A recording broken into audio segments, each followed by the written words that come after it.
فما زالت تلك دعواهم حتى جعلناهم حصيدا خامدين. اور وہ یہی پکارتے رہے یہاں تک کہ ہم نے انہیں کر دیا کاٹے ہوئے اور بھجے ہوئے. یعنی اللہ تبارک و تعالیٰ فرماتا کہ وہ کہتے ہیں ہائے ہم ظالم تھے، ہائے ہم ظالم تھے. اب پچھتاوا کیا ہوا جب چڑیا چگ گئے کھیت، تو اب اللہ فرماتا کہ ہم نے ان کو ایسا کر دیا، بے جان کر دیا. یہ فصل کاٹ دیتے ہیں نا، تو جب تک وہ جڑ سے لگی رہتی ہے تو جان ہوتی ہے اس میں، لیکن جب کاٹ کے سائڈ میں کر دیتے ہیں تو اللہ فرماتا کہ ہم نے ویسا ہی کر دیا ان کو. تو آج کے جو لوگ اہل اختیار ہے، طاقتور ہے، ان کو بھی اپنا انجام دیکھ لینا چاہیے ان آیتوں میں. وما خلقنا السماء والارض وما بینہما لاعبین. اور ہم نے آسمان اور زمین اور جو کچھ ان کے درمیان میں ہے بیکار نہیں بنائے، فالتو نہیں بنائے. کوئی سمجھے کہ ایسے ہی یہ نظام بنا دیا گیا، اس کا کوئی بانی نہیں ہے، کوئی بنانے والا نہیں ہے، اس کا کوئی مقصد نہیں ہے. نہیں، اس کے بہت مقاصد ہیں. تم لوگ اپنی غفلتوں میں پڑے ہو کیونکہ تم اپنے نفس کی عبادتوں میں لگے ہوئے. جو تمہارا نفس تمہیں سمجھاتا تم اس کو اچھا سمجھتے ہو، جو تمہارا نفس برا جانتا تم اس کو برا جانتے ہو، اور اس ساری کائنات کو تم بیکار سمجھتے ہو کہ یہ ایسی ہی چل رہی تھی اور چلتی رہے گی. ایسا نہیں ہے. اللہ فرماتا کھیل کود میں نہیں بنایا. لو اردنا ان نتخذ لہوا لاتخذناہ من لدنا انا کنا فاعلین. اگر ہم کوئی کھیل بناتے، اگر کوئی بہلاوا اختیار کرنا چاہتے تو اپنے پاس سے اختیار کر لیتے. اگر ہمیں ایسا کرنا ہوتا، مراد یہ کہ ہم نے کھیل کے لیے نہیں بنایا، ہم چاہتے تو کر لیتے، ہمیں کون روکتا. لیکن ہمیں ایسا کرنے کا ارادہ ہی نہیں کیا. یہ زندگی کا مقصد ہے. اور زندگی کا مقصد کیا ہے؟ بڑا مقصد یہی ہے وما خلقت الجن والانس الا لیعبدون، کہ میں نے جنات اور انسانوں کو نہیں پیدا کیا مگر یہ کہ اپنی عبادت کے لیے، اپنی فرما برداری کے لیے، اپنے پہچان کے لیے. تو یہ زندگی کا اصل مقصد ہے. اور ہم لوگ دنیا کے اندر پھنس کر دنیا کے مال و دولت کو جمع کرنے میں لگ جاتے ہیں، اختیارات کے حصول کے لیے جائز ناجائز ہر کام کرنے لگ جاتے ہیں اور سمجھتے ہیں کہ شاید ہم کامیاب ہو گئے. اور آج ہم نے لوگوں کا عام محاورہ دیکھا کہ کوئی شخص پہلے غربت میں ہو اور پھر وہ بے ایمانیاں کر کے، چوریاں کر کے، سودوں کے قرضے لے کر وہ امیر کبیر رئیس بن جائے تو کہتے خدا نے اس کا ہاتھ پکڑ لیا. میں نے اکثر لوگوں سے یہ بات سنی ہے، خدا نے اس کا ہاتھ تھام لیا، بڑا مالدار ہو گیا جی وہ بندہ خدا نے ہاتھ تھاما اس کا، اس کے لیے جہنم کو پکا کر دیا. یہ حرام طریقے سے مال کما کر جو شخص دولت جمع کر رہا ہے، بڑے بڑے محلات بنا رہا ہے یا بڑے بڑے جائیدادیں بنا رہا ہے، تو یہ تمہارا خیال ہے کہ خدا نے اس کا ہاتھ پکڑ لیا؟ ورنہ اللہ کے حبیب صلی اللہ تعالی وسلم نے ارشاد فرماتے ہیں کہ وہ گوشت جو حرام سے پلا بڑا ہو وہ جہنم میں جانے کا زیادہ حقدار ہے. تو خدا نے ہاتھ کہاں پکڑا ہوگا؟ خدا نے تو چھوڑ دیا اس کو، اور جس کو خدا چھوڑ دیتا پھر وہ جہنم کا شکار ہوتا ہے.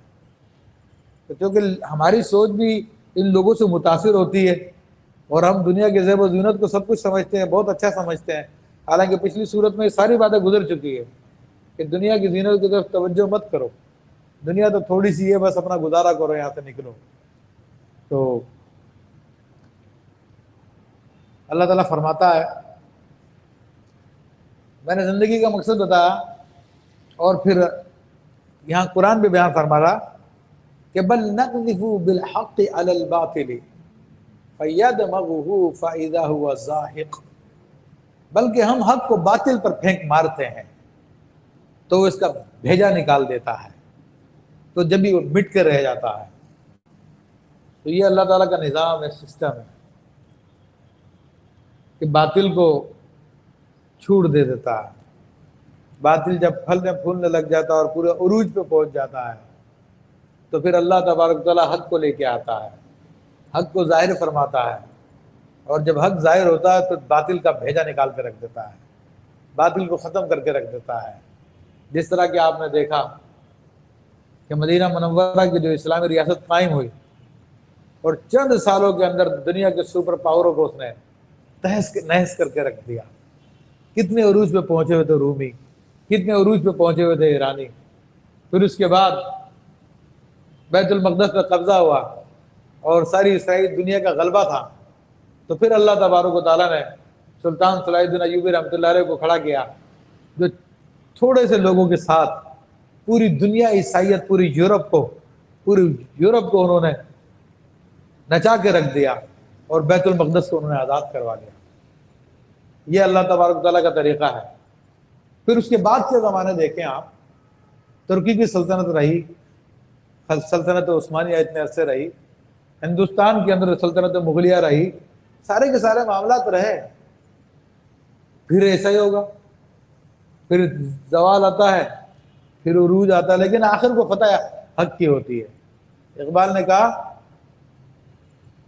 کہ جہاں میں اہل ایمان صورت خورشید جیتے ہیں، ادھر ڈوبے ادھر نکلے، ادھر ڈوبے ادھر نکلے. تو یہ چلتا رہتا ہے سلسلہ. تو اپنے ایمان کو مضبوط رکھنا چاہیے، ظاہری غلبے کو نہیں دیکھنا چاہیے. ابھی مغلوب ہیں لیکن اللہ تعالیٰ پھر غلبہ عطا فرما سکتا ہے. تو فرمایا کہ ہم باطل کو پھینک مارتے ہیں، باطل پہ پھینک مارتے ہیں حق کو، اور وہ اس کا بھیجا نکال دیتا ہے اور وہ مٹ کے رہ جاتا ہے. وَلَكُمُ الْوَيْلُ مِمَّا تَصِفُونَ. اچھا یہ دیکھو نا، ابھی بھی ہوا نا، ایک مثال مجھے یاد ہے کہ افغانستان میں کیا ہوا. رشیا تھا سپر پاور، آیا تھا بڑے طاقت کے ساتھ، وہ بڑے بے سر و سامان افغانی تھے. الحمدللہ نے مقابلہ کیا، رشیا کا قبرستان وہاں پہ بن گیا. اس کے بعد پھر یو ایس اے آیا، پھر اس کا کیا ہوا، سب کے سب اپنے سامان چھوڑ کے بھاگ گئے. پاکستان نے نکلنے میں مدد کی ہے کہ چلو بھی نکل جاؤں یہاں سے.